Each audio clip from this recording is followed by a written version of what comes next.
করুন, সেবা করুন, বার করুন, ব্রত করুন। আজ যত মিষ্টের প্রতি শিষ্টের কথাগতির মূল পদ্ধতি, মূল সোপান, মূল স্পট, সবকটা পথ, সবকটা পদ্ধতি বড় বিরল, বড় পঙ্কিল, বড় আবর্তময়, বড় কণ্টকময়।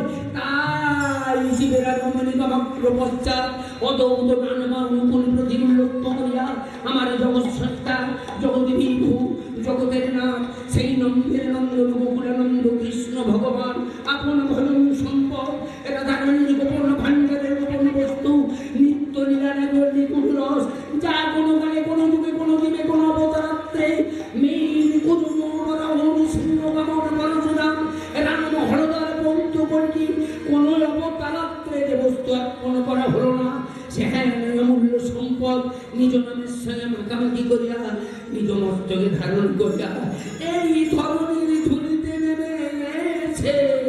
জীবের হিতার্থে সেদে চেচে কেঁদে কেটে জাতি ধর্ম নির্বিশেষে বড় লগ্ন বড় পুঁতে বলে গেলে রে জগজি, তোরা শুধু একটি বার হরি বলব।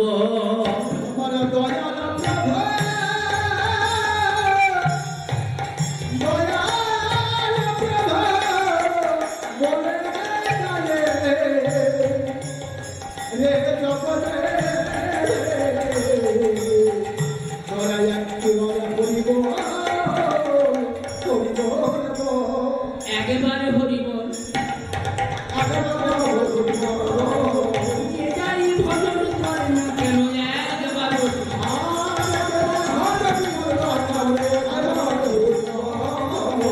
হরিনামের মাধ্যমে ভগবান গৌর হরি আমাদের নবদ্বীপের একটা মধ্যবিত্ত পরিবার, খুব একটা অভাবী পরিবার বলা যায়। এরা আমাদের পশ্চিমবঙ্গীয় ব্রাহ্মণ না। মহাপ্রভু যে এসেছিলেন নবদ্বীপের বুকে, এর ঠাকুর দাদা ছিলেন শ্রীঅর্থে, আবার নিমায়ের বাবার ঠাকুর দাদা সে কিন্তু আদিবাসীদের উড়িষ্যা যাজপুর মিশ্র টাইপের মিশ্র পরিবার ব্রাহ্মণ, আমাদের পশ্চিমবঙ্গীয় ব্রাহ্মণ না।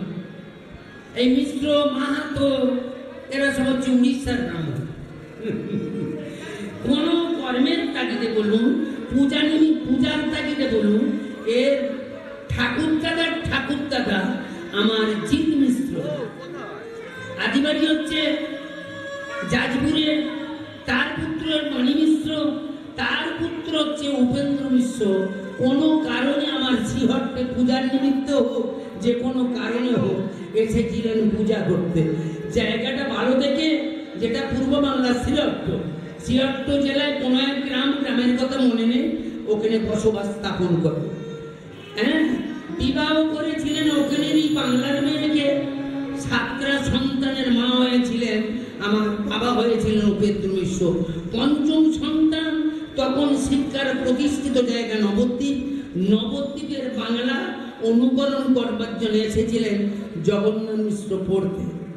নীলাম্বর চক্রবর্তী মেধাবী সন্তান দেখে, ছেলে দেখে বড় মেয়েটার সঙ্গে বিবাহ দিয়ে কাজী সাহেবকে বলে একটু জায়গা করেছিলেন মায়াপুর। তখন 500 বছর আগে এই জায়গাটার নাম ছিল মিয়াপুর। মহাপ্রভু এলেন ওই মায়াপুরে গেলেন। দৈবী হে সগুণময়ী মম মায়া দূরাত মায়া মামে বোঝে প্রবদ্ধন্তে মায়া বেতান করন্তি। যেটা রূপ গোস্বামীর একটা লাইন জানে, রূপ গোস্বামীর একটা লাইন বলেছে, অনর্পিত জলিং চিরাত করুণাবতীর্ণ করো সমর্পিত উন্নত উজ্জ্বল রসায়ন সর্ব অনর্পিত না অর্পিত, যা কোনো কালে কোনো যুগে কোনো জীবে কোনো অবতারাত্রে যে বস্তু অর্পণ করা হয় না, চিরদিন তারা নাতি খেয়ে যাচ্ছে। এই ভাবান্তরটা জেগেছিল তাপর যুগে গয়লা পাড়ার কতগুলো মেয়ে ছেলেদের সঙ্গে লীলা খেলায় মধ্য হয়ে। এরা কেন মাদে যাবে,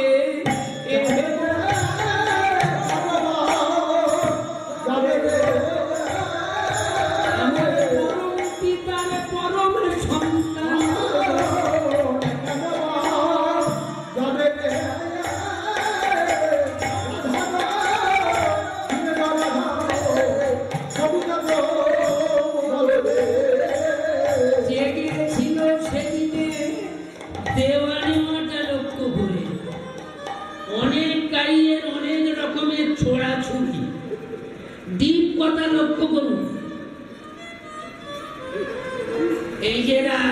মাইকে হাঁটছিল না, তত্ত্বদর্শী গাইয়ে তত্ত্ব মানে আমি বুঝি না।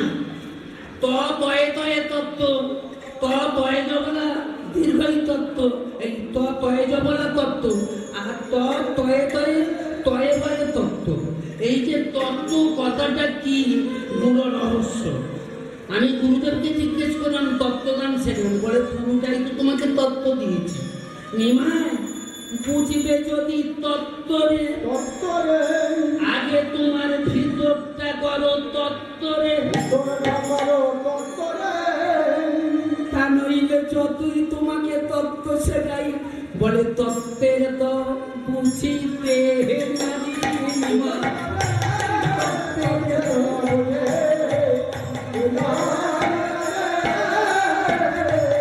আগে করো তত্ত্বরে,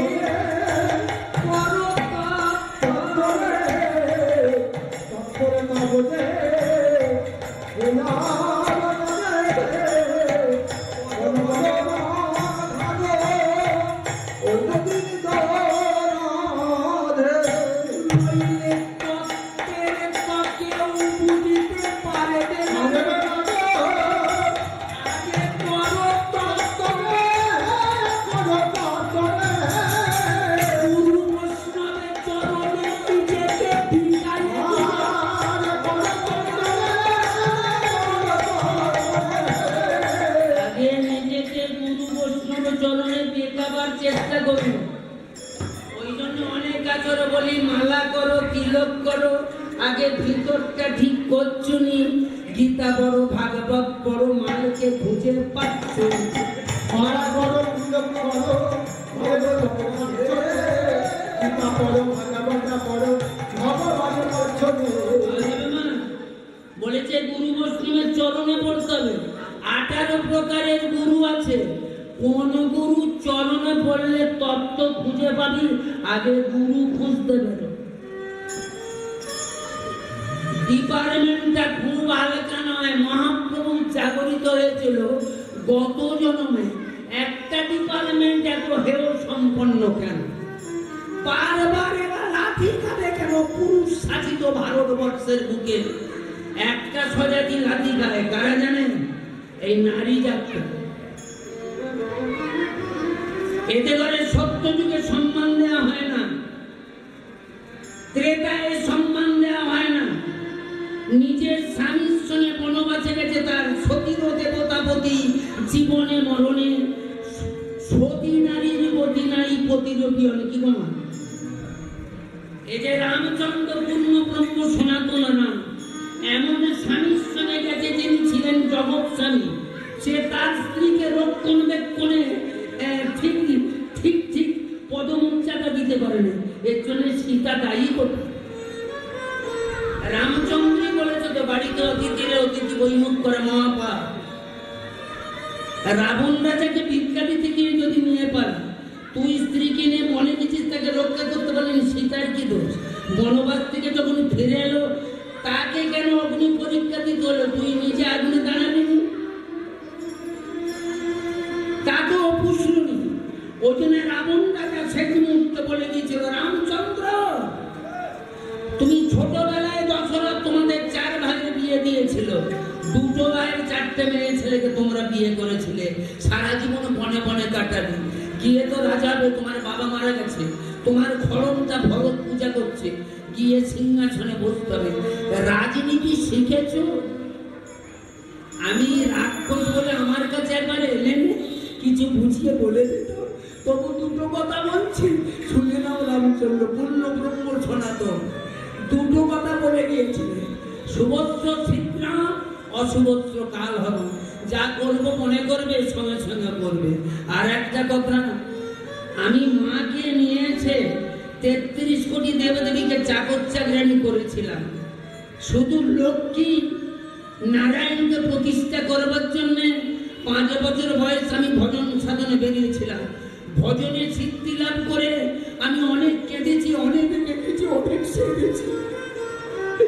যখন কেঁদে কেঁদে তোমাকে পাইনি, জোরপূর্বক আমি জানতে পেরেছিলাম বাবাকে না দিলে বাবাকে পাওয়া যাবে না, মাকে আদায় করতে হবে। যার জন্য মা লক্ষ্মীকে আমি এনেছি।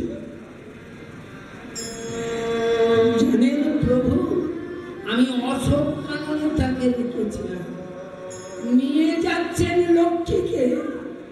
যদি কোনোদিন পৃথিবীর বুকে নারীর অমর্যাদা হয়, এই লক্ষ্মীকে আপনি বাড়িতে রাখতে পারবেন না, চলে যাবেন। কটা ছোট লোকের কথা সীতাকে দিল বনবাস, বলুন না। বারবার মায়েরা কেন পদদলিত হবে? যে দেশে নারী শক্তি বিবর্তিতা, যে দেশে না নারী শক্তির সম্মান নেই, যতই শিক্ষা দীক্ষা যতই আগা, সেদিনে জানতে পেরেছিলেন আমাকে প্রাউডে ঘোরাতে হবে। ওই জন্য বৃন্দাবনে গয়লা পাড়ায় প্রবেশ করে রাধাকে জড়িয়ে ধরেছেন। রাধে, বলতে পারো না আমাকে কি আছে, যার জন্যে বৃন্দাবনের যত গোপীকুল গোপুর সবাই কৃষ্ণ নামে পাগল হয়ে আমার কাছে ছুটে আছে। বলো না কি আছে? একটা কথা মনে পড়ে গেল, জানেন, আজকে পালা যাওয়া যাবে 7টা পর্যন্ত আমার তো সময়, 4খানা দল, তাদের গাইতে তো সময় দিতে হবে। একটা কথা মনে পড়ে, রাধারানীকে ভগবান যেমন জিজ্ঞেস করেছিল, আমাদের পাড়ায় একটা ছেলে তার বাবাকে জিজ্ঞেস করেছিল, বাবা তুমি আমাকে কতটা ভালোবাসো বলতে পারবো? খুব কড়া শাসনে ছেলেটাকে মানুষ করছে, কোনোদিন গায়ে হাত দেখায়নি, তবে কাপড়টা ছিল খুব কড়া। পড়তে বস। ছোটবেলায় থেকে ফার্স্টও আছে, একটা তেঁতুল গাছে শেকড় কেটে রেখেছে, তা দিয়ে মারবে। কোনোদিন গায়ে ঠেকায়নি, তবে আস্ফলনটা খুব বেশি, না তো ছেলে মানুষ হবে না। স্কুল ফাইনাল পরীক্ষা যখন দিতে যাবে মায়ের কাছে, প্রতি বছর ফার্স্ট হয়। মা তোমাকে একটা কথা বলবো, বন্ধ কেন? বাবাকে বলো না আমাকে মাস্তে রেখেছেন একটা টিউশনি মাস্টার দিতে, অনেক ছেলের সঙ্গে পরীক্ষা। বলে দেখো কেন, তোর কি মানে বই না কি বই একটা কিনে দিতে পারে না, গত সপ্তাহে রেশন তুলতে পারে না পয়সার অভাব, আবার তুই বলছিস টিউশনি মাস্টার। আচ্ছা তোর বাবাকে বলে দেবো, তুই এখন মন দিয়ে পড়। তা খাওয়া দাওয়া করে রাত্রিকালে যখন বাবা শুয়েছে মজুর খাটে, একটু তেল গরম করে নিয়ে চরণ সেবা করতে করতে বলছে, পায়ে তেল দিতে খোকার বাপ ঘুমিয়ে পড়েছ। কি হলো, কি বলবে নাকি? বলতেও ভয় পাচ্ছে, তুমি যা রেগে উঠেছ।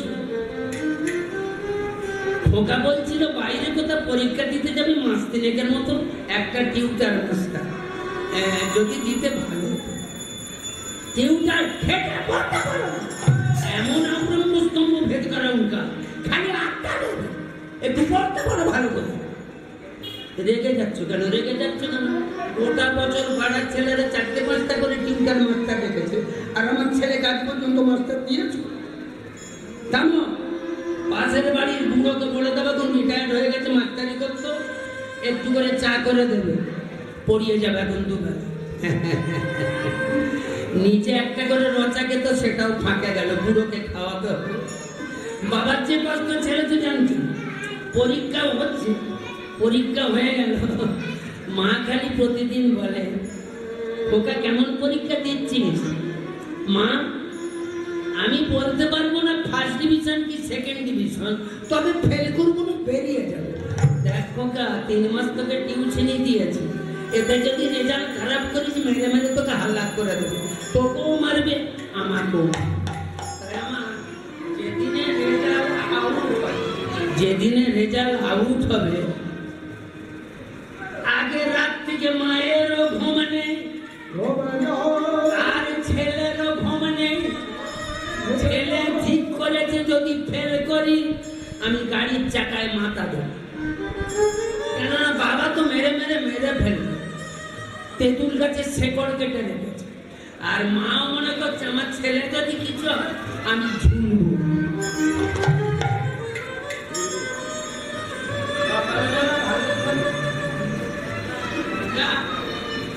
আশীর্বাদ করি তুই জয়ী চলে গেছে রেজাল্টটা মাঝ পথে যারা আগে স্কুলে গিয়েছিল রেজাল্ট দেখে মাঝ পথের ছেলেরা এই ওরে অমর তুই আমাদের সাব ডিভিশনের মধ্যে প্রথম হয়েছিস 1 নম্বর হয়েছিস সব কথা বিষয়ে লেখা হয়েছিস ডবল বলে আমি আগে নিজে দেখি আর সত্যিকারের হেডমাস্টারটাকে কোলে তুলে নাচছে জেলার মধ্যে প্রথম হয়েছে নাচতে নাচতে নাচতে নাচতে মা মা গো মা গো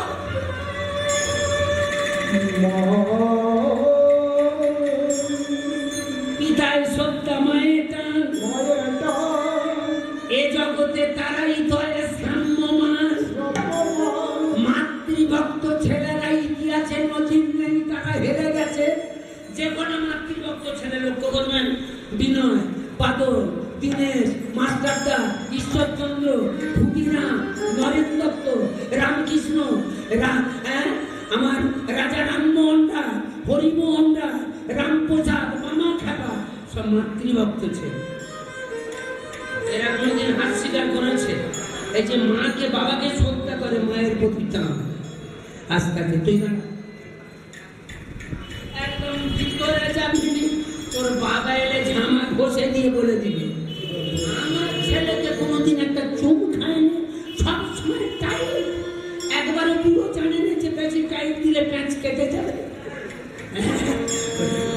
যখন বলে ঘাড়ে করে বাবা দুপুরবেলা বাড়ি আসছে কটকটে হরি বলে বাবা বাবা গো বাবা এত লাপালাপি কিসে এখানে এত লাপালাপি করছিস কেন ব্যাপারটা কি আমি পাস করেছি বা পরীক্ষা দিয়েছিস পাস করেছিস এর জন্য নাচতেছিস কেন এই শোন কিরম পাস করেছিস রে এবার ছেলেটা মনে করছে এবার কোথায় কোলে করে না বাবা বাবা বাবা আমি এই জেলার মধ্যে প্রথম হয়েছি ওই জন্য হারামজাদা ছেলে নাচতো ছিল এই জেলার প্রথমে নাচতেছিস অমনি তুগারে টেনে চাচ্ছ তুই পশ্চিম বাংলার মধ্যে 1 নম্বর হলিনি কেন জেলার ভাষায় নাচতো ছিল এখন তো ইয়ং ছেলে 15-16 বছরের ছেলে মনে মনে ঠিক করেছে বাবাকে কেটে ফেলবো বাবাকে আজকে কেটে ফেলবো আমাকে একদিনের জন্য সালামি হাওড়া জেলার প্রথম হয়েছি 24 ঘন্টায় রাত দিন 22 ঘন্টা আমি বইয়ের ধার থেকে উঠিনি আর আমাকে একবার চুমি খেলুনি পাশের বাড়িতে একটা তাল গাছ কাটা হেসো জোগাড় করেছে যে বাবা রাত্রের বেলা শোবে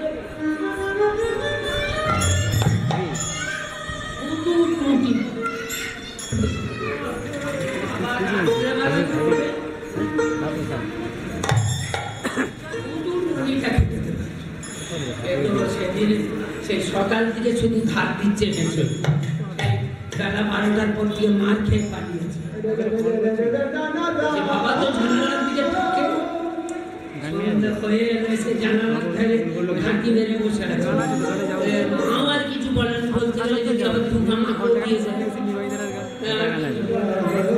সেদিনে হয়েছে কি জানি বাবা জানালার দিকে আজকে সারা ভেতরের দিকে তখন আমি ছেলেটাকে এম করতেছি বাবা আর মায়ের উপর থেকে বাবার গলা পর্যন্ত ছোড়াটা যাবে তা বাবা আগে শুয়েছে তারপরে একটু তেল গরম করে নিয়ে প্রতিদিনের তেল দিতে দিতে দিতে দিতে খোকার বাপ ঘুমিয়ে পড়লে আর কি হয়েছেটা কি তোমার মা বেটায় আমাকে মারবে নাকি কি হয়েছে বলো কত রেগে যাচ্ছ কেন বলো দেখি পাড়ার ছেলেরা ব্যাগ পেয়ে পাস করেছে তার বাবা মায়েরা মিষ্টি ছড়াচ্ছে আর আমার ছেলে নাকি হাওড়া জেলার প্রথম হয়েছে তাকে একটা চুমকাও যেমন তেমন তাকে মেরে দিয়েছে ছি ছি ছি ছি হ্যাঁ বলো ঠিক আছে তুমি তোমার ছেলেকে বেশি ভালোবাসো ঠিক আছে বলো কেন সেদিনে ছিল পূর্ণিমার চাঁদ আজকে যেমন আজকে পূর্ণিমা তিথিটা পেয়ে গেছে আজকে বড় তিথি বাবা বৌদ্ধ পূর্ণিমা আজকে হরিবাসর পেয়েছি এই বাসনটা পাওয়া খুব ভাগ্যের কথা।